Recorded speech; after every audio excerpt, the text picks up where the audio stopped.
Hunter x Hunter, Chapter 389, is yet another chapter that is very dense in terms of content, specifically a lot of inner monologues and deep thought, strategies, and plans slowly coming into motion as we pick up with Prince Benjamin and his men, excuse me, discussing the fact that one of their own took their own life. And they try to understand as best they can the very nature of what very well might be Hulkenberg's ability. Ultimately, it's decided that since their man on the inside had an ability that would have deflected pretty much any kind of projection, it shows the strength of what Hulkenberg can do. Ultimately, meaning that he is someone not to be underestimated, as the nature of his ability is able to get through barriers, so they know not to really waste anything on specifically defense, deciding to go on a more offensive line. Bring in a lot of the military police in order to question the various people who were involved with the incident. Nobody's still quite sure of how everything was executed, though, considering the fact that ultimately, it just looks like Benjamin's man on the inside and Hulkenberg's forces had just simply killed himself. Not really manipulated, he just let out a shout, reclaiming his faith in Prince Benjamin, and then he shot himself. But that just shows that it goes deeper and further beyond that. And that we also know that Benjamin's ability depends some way on the amount of people that he closely trusts. What exactly will come to pass after all of them have gone is very much unknown. However, it's reiterated the fact that a lot of the Nenbis simply seem to only be for the sole purpose of protection and guarding. It has something to do with the ability of supporters and the people around you, not really so much for outright offensive measures, meaning that, if it was more about just clashing, then the succession war would be over in an instant. But because of the way that their Nenbis have formed and the way that their Nenbis operate, it goes to show that there's a deeper meaning behind this whole succession war as a whole. We have Hulkenberg taken in for questioning in regards to this person's death. Meanwhile, with Tython, the other prince with the big head and the goofy emotional BS, all into idols and crap, we see her influential powers at work as one of the hunters assigned to her, reads the book of Tyson and, starts to just kind of be swayed over to their side. We see the little imp creature that her guardian Nenbeast had let out, and with him, reading the book of Tyson and, fulfilling one of the other requirements, he starts to be manipulated as well. So we just continue to see the slow spread of like this almost plague of influence that a lot of these princes let out. That seems to be the general theme to their Nenbeast, just spreading their influence in a very dramatic and over the top fashion through various means like smoke inhalation, threatening beasts, or controlling someone with an ability. It's very odd and kind of out there. But we even see Tython throw the person who's slowly being manipulated a kind of birthday surprise party, because once the ship lands they'll go their separate ways, and you can see him being influenced to her side. If this is just an example or if this has a greater purpose, we'll just have to find out further down the line. And we end things with one of Benjamin's men just kind of, well, we get to our end with one of Benjamin's men meeting up with, I always forget this guy's name. Um, what was it?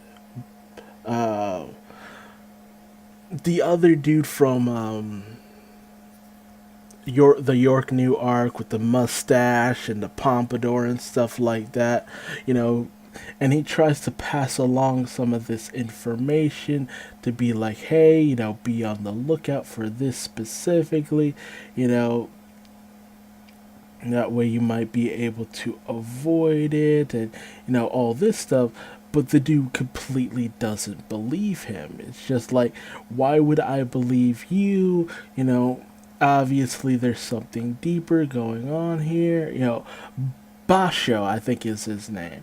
And he's very much just doubting everything this dude tells him, that this is an outside force from Hulkenberg, because he's just like, you Prince Benjamin guys are the shadiest of the shady. You're obviously up to something dirty. I don't trust a thing you say. You're more than likely this was all part of your plan. And, he starts to think that it's just like, this is just a more shows how devious they are in the fact that they sacrifice one of their own men in order to try to deceive them. So everyone's just completely on guard. And then we end up switching over to Camille's faction, who is made up of various people who, as we come to find out, are, with the various princes, they have people who are designated to be entombed with specific princes after the princes die. Not for the king, but for princes who could ascend to become kings. And with this, this isn't so much something you elect or volunteer for, it's something that's mandatory and, played out through the caste system. And it's just, it's this thing where you will be buried with the prince whether you like it or not. That's just your lot in life. And these people were treated like less than worthless, lower class citizens, the expendables, the unneededs, and stuff like that. However, Camilla, took a lot of these people in, treated them better, treated them like actual citizens, became a guardian to them as a whole, and, deeply swayed a lot of the way a lot of them looked at her. And because of this, a lot of them ended up, just developing this love towards her and, this willingness to do anything for her. And because of this, a lot of them are, going through this process basically just by, you know, engaging her abilities and just kind of going off, just getting ready to just, they have these abilities that are basically like curses that'll be, implemented upon their death. And then curses because of death, are the strongest ones out there because you can't force the person in order to deactivate it. There's no way of deactivating the skill. It can go on forever until the target dies, which is in a lot of ways how it goes down.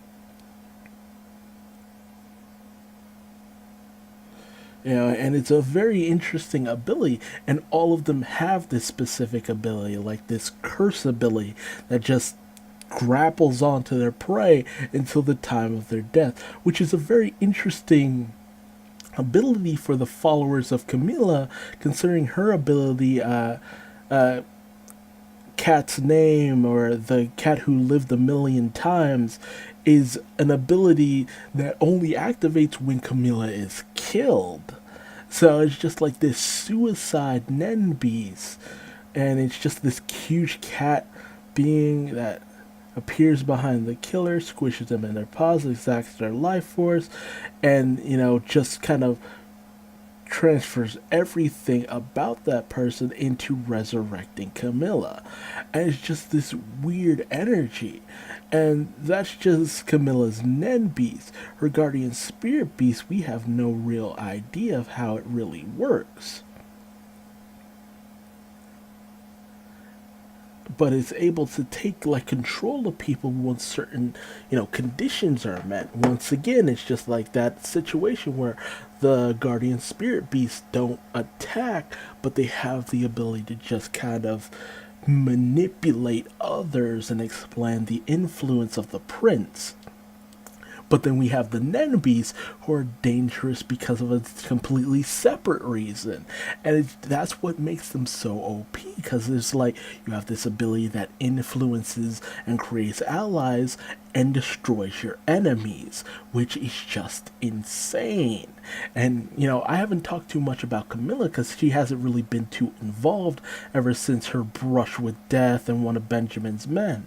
But given this situation, it's just kind of like, what part will she really play? Will her forces actually manage to actually off one of the princes with their abilities? Because, like, all of them are ready to die. They're just ready to just hurry up and pack it in and die off. And they're formulating all these plans in order to eventually take down someone because they have nothing to lose. They're already prepared for death. And then we end up kind of capping everything off with, another one of the princes, Zhang, who's just kind of like, hey, have you actually learned Nen? This is the one who was really, in a very cooperative manner with Kurapika, and the whole situation going on with him, the asking one of his forces who went to learn Nen. It's just like, how did it go? Did you truly learn? Guys, yes, I see the world in a completely different light. This, that, and the other. And he gives the guy his apparent number one coin. But we know this is not the case, as one of Benjamin's men has the very first coin put out by Zhang's guardian spirit beast. But the number one coin that he has been increasing in number, and it's just been shifting up, further up, and up. And what is it timing to? Now that it's reached 10, what is that timer going up to, and what kind of ability will it be? Given what we know about Guardian Spirit Beast, it's going to influence this member of Benjamin's forces in some way, shape, or form, and maybe bring him over to Zhang's side. But how it will do that is really the big question here. And honestly, we'll just have to wait and find out. We're still chugging along, we haven't gone on hiatus just yet. So we'll just see how far we can get into this and how much of this I can actually keep up with. It's not bad writing because it's very, detailed, in-depth, Togashi, makes no qualms about just making sure you know everything you possibly can about this story. It's just that it's so dense. This is not a light read. And if you end up getting lost, that's kind of just your problem. He lays it all out in line, so there's as little room for interpretation as possible. And, that's always a plus. But I hope to see this animated because it might flow a little differently in animated form, really kind of driving certain things home. But so far, I am enjoying the Succession War, where it, because it is very apparent what's going on, and at least to some capacity, who's just, who's not so much, who's only looking out for number one, which is, for the most part, all of them.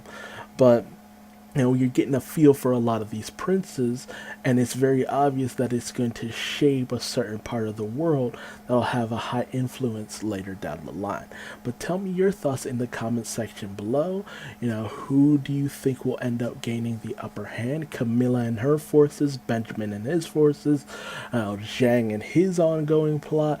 The list goes on because, we still have a good amount of princes still not dead, and in certain cases unkillable. So we'll just have to wait and see. But what the real purpose behind a really messed up situation like this really is, we'll just hopefully find out later down the line.